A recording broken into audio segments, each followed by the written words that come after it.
दोस्तों, शायद आपको ना पता हो, लेकिन रावण एक ऐसा शख्स था जिसे खत्म करने के लिए खुद भगवान विष्णु को राम का अवतार लेकर धरती पर आना पड़ा।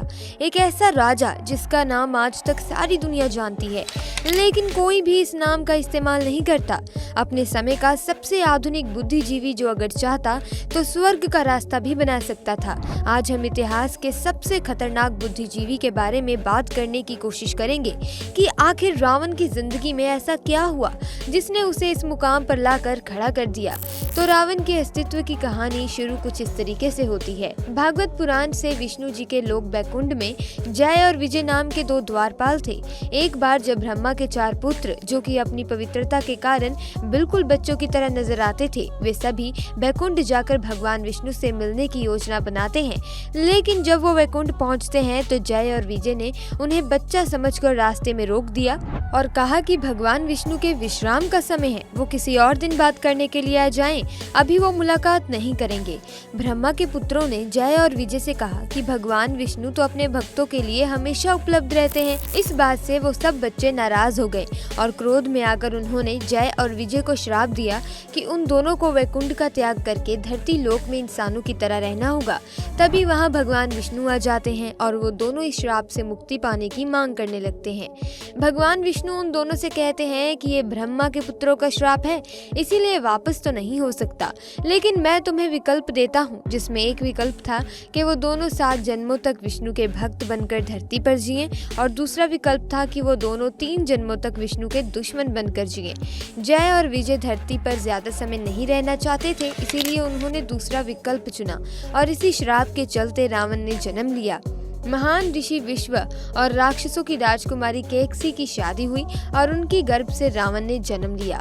यही वजह है कि रावण के अंदर अपनी माता के तरफ से राक्षसों के गुण और शक्तियां मौजूद थीं, तो वहीं पिता की तरफ से ब्राह्मण की तीव्र बुद्धि बचपन से ही मौजूद थी। रावण अद्भुत प्रतिभा का मालिक था, जिसे अपने समय का वैज्ञानिक भी कहा जाता है, क्योंकि रावण ने कई सारी खोजें की हैं। रावण ने अपने जीवन में अति कठोर साधना और तप किया, जिसके कारण उसमें अपार शक्तियां मौजूद थी। रावण के पास हजारों सिद्धियां मौजूद थी, जिनकी मदद से वो इतना ज्यादा शक्तिशाली बन गया था कि तीनों लोकों में उसके जैसा शक्तिशाली व्यक्ति ढूंढना असंभव था। रावण के 10 सिर बताए जाते हैं। रावण के 10 सिर होने के रहस्य के पीछे 3 अलग अलग तथ्य भी बताए जाते हैं।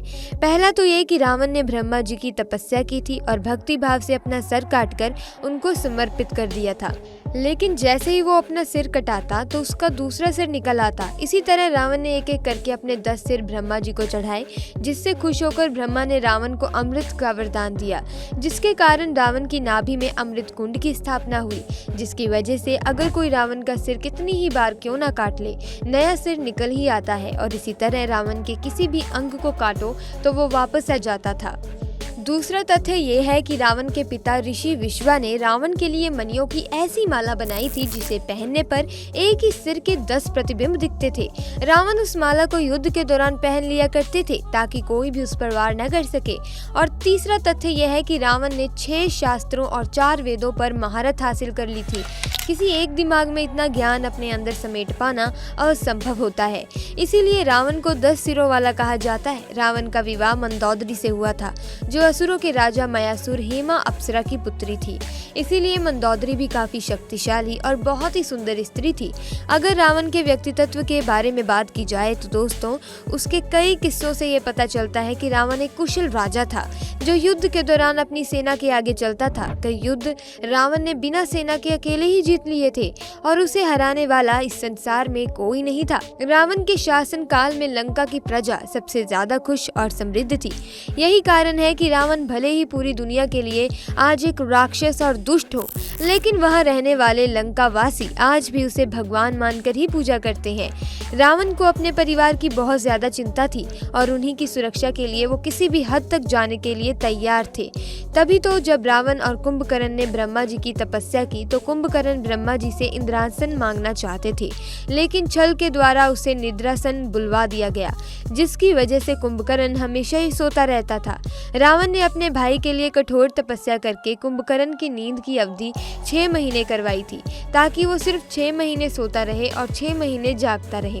और दोस्तों, हम ये कैसे भूल सकते हैं कि अपनी बहन शूर्पणखा के अपमान का बदला लेने के लिए रावण स्वयं नारायण से भिड़ गया और अपनी पत्नी मंदोदरी के लिए वो एक ऐसे यज्ञ करवा रहा था जिसके पूरा होने पर वो पूरी वानर सेना का अंत कर सकता था। अब अगर इन सारी बातों पर गौर करें तो इससे पता चलता है कि रावण को अपने परिवार की कितनी कदर थी। सिर्फ इतना ही नहीं, ब्रह्मा से वरदान मिलने के बाद रावण ने सीधे नागलोक पर आक्रमण किया और सुर नागराज से भिड़ गया, जो कि धरती लोक से काफी उन्नत और विशाल थे। नागराज इतने ज्यादा शक्तिशाली होने के बावजूद भी रावण को हरा नहीं पाए और अंत में दोनों ने दोस्ती कर ली।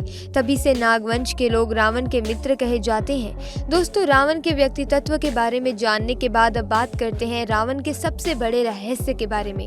माना जाता है कि आज भी रावण का शव सुरक्षित है। श्रीलंका सरकार की एक रिसर्च टीम ने रामायण से जुड़े सभी सबूतों को ढूंढने की कोशिश की और उन्हें बहुत कुछ जानने का मौका भी मिला है। इसी खोज के दौरान रिसर्च टीम का सामना रावण की मम्मी से हुआ, क्योंकि जब मर्यादा पुरुषोत्तम राम ने रावण का वध किया तब धरती से अधर्म का अंत हुआ और जीत की खुशी में लोगों ने रावण के शव पर ध्यान ही नहीं दिया। उसका शव काफी समय तक वैसे का वैसा ही पड़ा रहा, जिसे नागवंश के लोग अपने साथ ले गए, क्योंकि वो रावण को अपना मित्र समझते थे। रावण के दोस्त नागराज ने रावण को जीवित करने की बहुत सारी कोशिशें की, लेकिन वो असफल रहे, जिसके बाद उन्होंने रावण के शव को घास, जड़ी बूटियों और शहद की मदद से सुरक्षित करके एक गुफा में छुपा दिया। और जंगल के आसपास रहने वाले लोगों का ये दावा है कि वो सदियों से इस रहस्य को जानते हैं कि रावण का शव किस गुफा में सुरक्षित करके रखा गया है। शिलांग के घने जंगलों में रंगला नाम के इलाके में पहाड़ मौजूद है, जिसकी गुफा में रावण के शव के होने की बात कही जा रही है। रिसर्च टीम का कहना है कि उन्होंने उस गुफा तक पहुंचने की बहुत सी कोशिशें की, तब जाकर वो गुफा तक पहुंच पाए, क्योंकि वहां पर कई सारे खतरनाक जानवर और जहरीले सांप मौजूद हैं जो किसी को भी अंदर नहीं जाने देते और गुफा की रक्षा करते हैं। श्रीलंका की रिसर्च टीम जब गुफा तक पहुंचती है तो उन्होंने वहां 18 फीट लंबा पत्थर का ताबूत देखा, जिसके ऊपर अजीब प्रकार की जड़ी बूटियों का लेप लगा हुआ था। गुफा में ताबूत को इस प्रकार रखा गया है कि अगर वहां एक भी पत्थर हिला तो पूरा का पूरा ढांचा गिर जाएगा और इसी वजह से उस ताबूत को बाहर निकालना असंभव कहा जाता है। परंतु दोस्तों, ये बात आज तक रहस्य है कि उस ताबूत में रावण का शव है या नहीं। और हम ये सब इसलिए कह रहे हैं क्योंकि कुछ ऐसे लोग भी हैं जो कहते हैं कि रावण का अंतिम संस्कार किया गया था और उसे पूरे विधि विधान के साथ जलाया गया था, ताकि वो वापस से वैकुंठ में जाकर अपनी जिंदगी बिताए।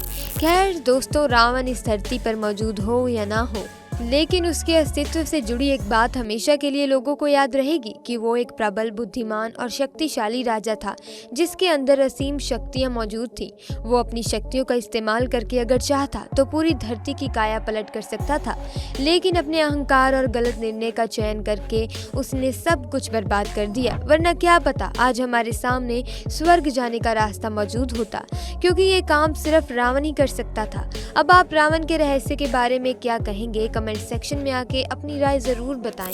साथ ही वीडियो अच्छी लगी तो वीडियो को लाइक और चैनल को सब्सक्राइब करें, ताकि आपको ऐसी वीडियोस की अपडेट मिलती रहे। आपका बहुत बहुत धन्यवाद।